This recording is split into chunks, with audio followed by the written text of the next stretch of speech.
Vous croyez posséder votre téléphone, mais c'est lui qui vous possède. Chaque notification est un signal électrique qui pirate votre biologie. J'ai récupéré 1 heure de ma vie chaque jour en désamorçant ce parasite. Voici comment. Pas 1 heure de productivité en plus au travail, 1 heure de vie au sens propre, 1 heure où mon esprit m'appartenait de nouveau, sans interruption, sans sollicitation, sans ce réflexe permanent de vérifier quelque chose que personne ne m'a réellement demandé de vérifier. Ce que je vais vous exposer n'est pas une astuce de plus, c'est une procédure, 3 étapes appliquées sans complaisance, qui désactive le mécanisme à sa racine plutôt que de lutter contre ses symptômes.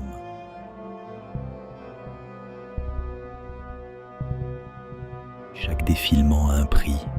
Ce prix ne s'affiche nulle part, il ne figure sur aucune facture, mais il se paie en continu, en petite monnaie neuronale, prélevée à chaque notification, à chaque miniature qui capte votre regard une fraction de seconde de trop. La dopamine que vous recevez en scrollant n'est pas une récompense, c'est une avance sur un plaisir qui n'arrive jamais vraiment. Vous cherchez la surprise suivante, la vidéo suivante, la publication suivante, dans un mouvement qui ne se referme sur rien.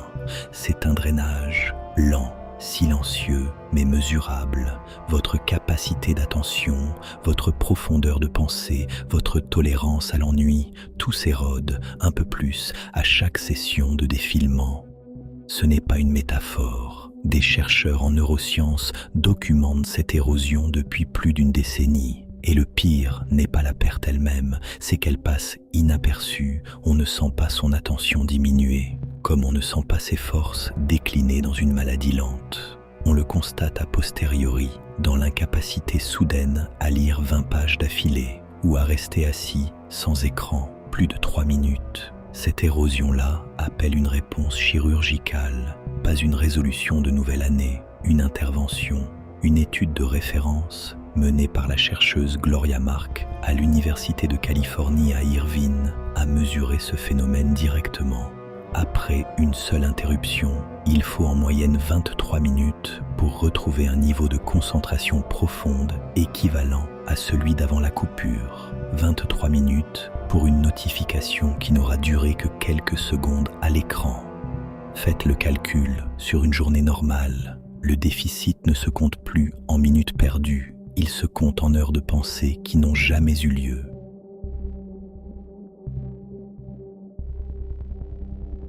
La méthode se déroule en 3 étapes. Aucune d'elles ne demande de motivation.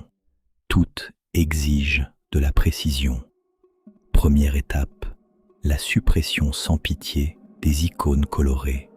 Chaque application de réseau social, de vidéos courtes, de défilement infini disparaît de votre écran d'accueil, pas déplacé dans un dossier, supprimé ou relégué dans un accès si contraignant qu'il devient dissuasif. La couleur elle-même a été conçue pour capter votre œil avant votre raison. En la retirant, vous retirez l'appât. Deuxième étape, la règle du silence absolu. Aucune notification sur aucune application, à l'exception des appels et des messages d'un nombre restreint de personnes que vous choisissez consciemment.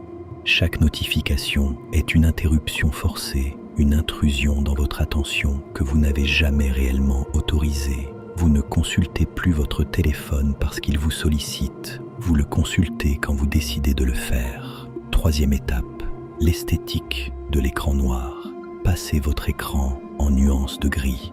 Les couleurs vives que déploient les applications sont calibrées au pixel près pour maximiser l'attrait visuel et la répétition du geste.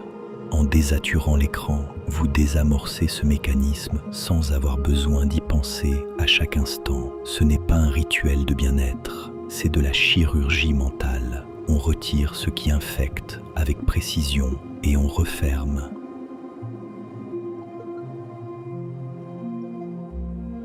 Une heure, récupérée chaque jour.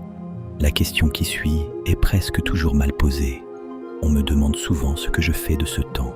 La réponse déçoit en général parce qu'elle n'a rien de spectaculaire. Je ne suis pas devenu plus productif au travail. Ce n'était pas l'objectif.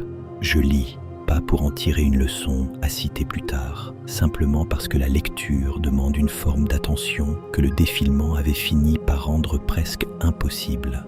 Je pense, sans but précis, en marchant ou assis, sans qu'un écran vienne interrompre le fil. Et surtout, je m'ennuie à nouveau, sans chercher immédiatement à combler ce vide. L'ennui a mauvaise réputation. On le traite comme un problème à résoudre en urgence, avec le premier écran disponible. C'est pourtant dans cet espace-là que naissent la plupart des idées qui comptent vraiment, les décisions réfléchies, la clarté qu'aucune application ne peut vous vendre. Les enfants qu'on empêche de s'ennuyer développent moins facilement leur imagination. C'est documenté en psychologie du développement depuis des décennies. L'adulte n'échappe pas à cette règle. Un esprit constamment nourri en stimulation extérieure perd progressivement sa capacité à en produire lui-même. Il devient dépendant du flux, incapable de générer ses propres pensées dans le silence. Redevenir humain dans ce contexte précis signifie simplement retrouver la capacité de ne rien faire sans panique et de laisser l'esprit divaguer jusqu'à ce qu'il retrouve, seul, quelque chose à penser.